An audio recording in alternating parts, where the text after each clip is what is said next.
అందరికీ నమస్కారం. నా పేరు అభిషేక్ కఠారే. నేను ఆక్యుపంచరిస్ట్ని మరియు కైరోప్రాక్టర్ని.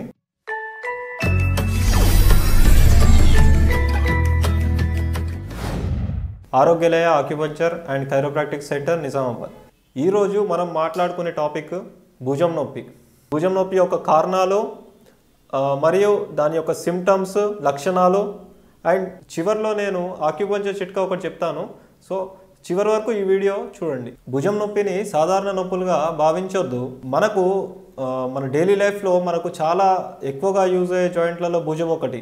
సో భుజం బాగుంటేనే మనం బాగుంటాం.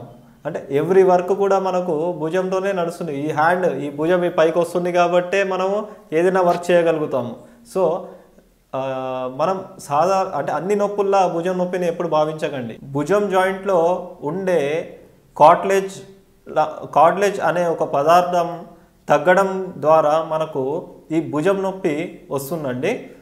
సో ఈ రోజుల్లో మనము డయాబెటిక్ షుగర్ పేషెంట్లలో ఈ ప్రాబ్లమ్ని మనం అధికంగా చూస్తూ ఉన్నాము. సో చాలామందికి ఈ చెయ్యి అనేది పైకి రాదు. ఏదో ఒక చెయ్యి, లెఫ్ట్ అయినా కావచ్చు, రైట్ అయినా కావచ్చు. సో ఇది ఏమవుతుందంటే బిగుసుకుపోయినట్టు ఉంటుంది, పైకి రాదు, ఈజీగా మూమెంట్ ఉండదు, మొబిలైజేషన్ అంటే మూమెంట్ అంటూ తగ్గిపోతూ ఉంటుంది. కీళ్ళవాతం ఉన్న వాళ్ళలో, థైరాయిడ్ ఉన్న వాళ్ళలో, గుండె నొప్పి, పక్షవాతం, గుండె జబ్బులు ఉన్న వాళ్ళలో మరియు థైరాయిడ్, కీళ్ళవాతము, రుమటాయిడ్ ఆర్థరైటిస్ అంటాం. రుమటాయిడ్ ఆర్థరైటిస్లో మళ్ళీ గౌటీ ఆర్థరైటిస్లో ఈ జాయింట్లలో ఎప్పుడైతే ఆర్థరైటిస్ అంటే ఇన్ఫ్లమేషన్ బాగా అయిపోయినప్పుడు కూడా మనకు ఈ ప్రాబ్లము చాలామందిలో కనిపిస్తూ ఉంటుంది. సో ఇప్పుడు మనము కారణాలు ఏంటో తెలుసుకున్నాము. నెక్స్ట్ వచ్చేసి దీని సిమ్టమ్స్ అంటే లక్షణాలు ఎలా ఉంటాయి. చాలామంది భుజం నొప్పితో బాధపడేవారు వాళ్ళు చెయ్యి అంటూ పైకి ఎత్తలేకపోతారు. రాత్రి పూటలో విపరీతమైన నొప్పి ఉంటుంది. ఈ జాయింట్స్ అన్నీ కూడా, ఈ మజిల్స్ అన్నీ కూడా, అంటే ఈ కండరాలన్నీ కూడా టైట్గా పట్టేసుకున్నట్టు అయిపోతుంది. రాత్రి సమయంలో అయితే విపరీతమైన నొప్పి, అసలు నిద్ర కూడా పట్టదు, అంతగా నొప్పితో బాధపడుతూ ఉంటారు. కొంతమందికి అయితే ఈ భుజం నొప్పి ఎక్కువ ఉండడం కారణంగా అన్నం తినడానికి కూడా వాళ్ళకు ఇబ్బందిగా ఉంటుంది. హ్యాండ్ అనేది బ్యాక్ కూడా వెళ్ళదు, ఇట్లా వెనుక కూడా వెళ్ళదు.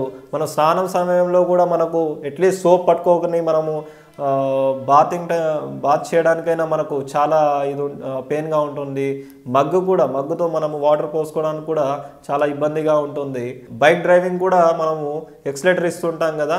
సో దానివల్ల కూడా అంటే మనం బైక్ డ్రైవ్ కూడా మనకు చాలా ఇబ్బందిగా అనిపిస్తుంది. కార్ కానీ బైక్ కానీ డ్రైవింగ్ చాలా ఇబ్బందిగా అనిపిస్తూ ఉంటుంది. కంప్యూటర్ వర్క్ చేసే వాళ్ళలో మౌస్ పట్టుకొని ఉంటారు కదా వాళ్ళు. సో వాళ్ళకు కూడా ఎక్కువ అంటే సరిగ్గా చేయి మొత్తం కూడా వాలిపోయినట్టు, విపరీతంగా పెయిన్ అయినట్టు.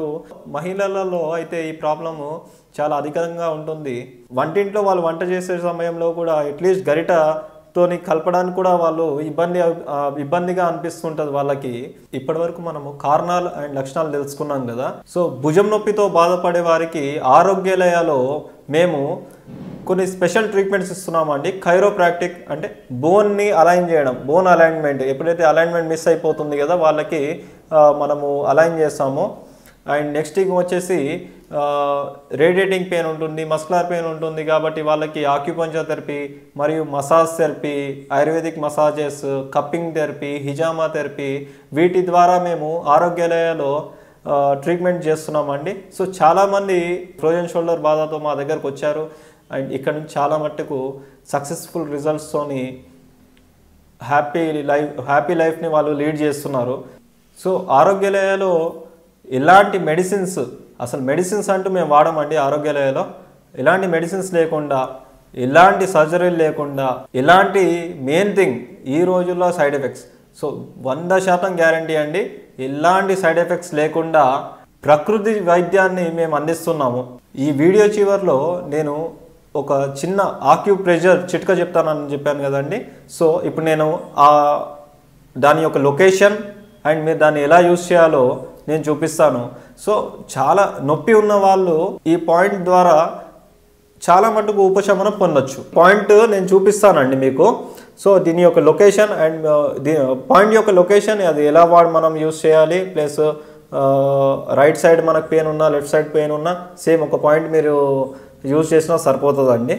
సో చిటికెన్ వేలు యొక్క ఫస్ట్ జాయింట్, సెకండ్ జాయింట్, ఇది థర్డ్ జాయింట్.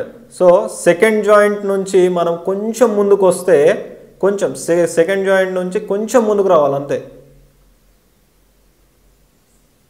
ఇక్కడ ఈ ఏరియాలో, సో నేను మార్క్ చేసి చూపిస్తున్నాను మీకు ఏరియా, ఎగ్జాక్ట్ ఏరియా.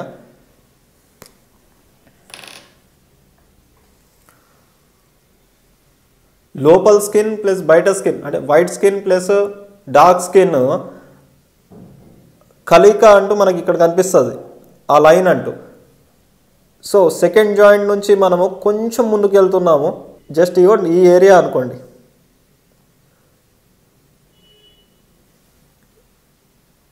ఈ ఏరియాలో మీరు ఒక టెండర్ ఫుల్ పాయింట్ని మనం వెతకాలి, అంటే బాగా నొప్పి ఉండే ఒక పాయింట్ని మనము ఇక్కడ నేను మార్క్ చేసిన ఏరియాలో మనము చూడాలి. ఆ పాయింటే మనకు షోల్డర్ పాయింట్, షోల్డర్ పెయిన్ కోసం మనము యూస్ చేస్తే ఇప్పుడు పాయింట్ అన్నమాట. సో మీరు ఏదైనా పెన్ కానీ పెన్సిల్ కానీ దాని యొక్క వెనుక భాగం నుంచి మనము, మేమంటే ప్రోప్ యూస్ చేస్తున్నామండి. సో ఈ ఏరియాలో మనము పెయిన్ అంటూ ఇలా చెక్ చేయాలి. సో ఎక్కడైతే మీకు బాగా నొప్పి ఉంటుందో పాయింట్, సో ఎగ్జాంపుల్ వచ్చేసి ఈ ఏరియాలో మీకు ఇక్కడ పెయిన్ ఉంది అనుకోండి, చాలా బాగా నొప్పి ఉంది. సో వాళ్ళు జస్ట్ ఇలా పెన్తో కానీ పెన్సిల్తో కానీ ఆక్యుప్రెషర్ చేసుకోవాలి. జస్ట్ ఒక క్లాక్ వైజ్, ఇట్లా క్లాక్ వైజ్ డైరెక్షన్లో ఒక 5-6 సార్లు, ప్లస్ యాంటీ క్లాక్ వైజ్ డైరెక్షన్లో, ప్లస్ పంపింగ్లా అంటే జస్ట్ పుషింగ్. ఒక 2 నిమిషాల పాటు మనము ఈ ఆక్యుప్రెషర్ అంటూ చేసుకోవాలి. ఇది చేసుకొని ఆఫ్టర్ దట్ మనకి ఇంకా ఉపశమనం కలగాలంటే మనము ఈ ఏరియాలో ఏదైనా విత్తనము, మిరియాలు కావచ్చు, మెంతులు కావచ్చు, పెసర్లు కావచ్చు, ఏదైనా ఒక విత్తనం మనం తీసుకొని ఈ ఏరియాలో సర్జికల్ టేప్ పైన పెట్టి, ఈ మనం ఏదైతే పెయిన్ఫుల్ నొప్పి ఉన్న పాయింట్ని మనం లొకేట్ చేసాం కదా, ఆ పాయింట్ దగ్గర మనము ఆ గింజని మనం పెట్టే ఏదైతే విత్తనం ఉంది కదా దానికి మనం స్టిక్ చేసేయాలి. సో అక్కడ ఏం జరుగుతుంది అంటే ఆక్యుప్రెషర్ అంటూ జరుగుతుంది. సో ఆ విత్తనం ప్రెషర్ ఒకటి పడేసి మనకు ఆ ఏరియాలో ఆ పాయింట్ స్టిమ్యులేట్ అవ్వడం జరుగుతుంది. సో ఇప్పుడు నేను అది ఎలా పెట్టాలి అని మీకు చూపిస్తాను. నేను పెసర గింజ తీసుకుంటున్నానండి. సో ఈ ప్లాస్టర్ పైన జస్ట్ ఇలా స్టిక్ చేసి, ఎక్కడైతే నొప్పి ఉన్న పాయింట్ని మనం లొకేట్ చేసాం కదా ఆ పాయింట్ దగ్గర ఇలా జస్ట్ ఇలా స్టిక్ చేసేయాలి, సరిపోతుంది. ఇలా స్టిక్ చేసి ఈ పాయింట్ని మీరు ఇలా ఆక్యుప్రెషర్ చేస్తూ ఉండాలండి. సో నైట్ టైంలో పెట్టుకుంటే చాలా మంచిదండి. ఆరోగ్యాలయంలో అద్భుతమైన ట్రీట్మెంట్స్ లభిస్తాయండి. సో మీకు ఏ సందేహం ఉన్నా డిస్క్రిప్షన్లో ఉండే నంబర్కి మీరు కాంటాక్ట్ అవ్వచ్చు. ఎక్కడెక్కడ మా బ్రాంచెస్ ఉన్నాయి, ఒకటి వచ్చేసి ఆర్మూర్లో ఒక బ్రాంచ్ ఉంది, నిజామాబాద్లో ఒక బ్రాంచ్ ఉందండి. వాటి యొక్క అడ్రసెస్ కూడా మీకు డిస్క్రిప్షన్లో పెట్టడం జరిగింది. మీకు ఎలాంటి సందేహాలు ఉన్నా మీరు కామెంట్ రూపంలో మాకు తెలపండి, మేము మీకు రిప్లై ఇస్తాము. సో నెక్స్ట్ వీడియోలో మనము మోకాలు నొప్పుల గురించి తెలుసుకున్నాం, దాని యొక్క లక్షణాలు, ఆక్యుపంచర్, ఆక్యుప్రెషర్లో వాటికి ఉండే ట్రీట్మెంట్ పాయింట్స్ కూడా నేను చెప్తానండి. Thank you.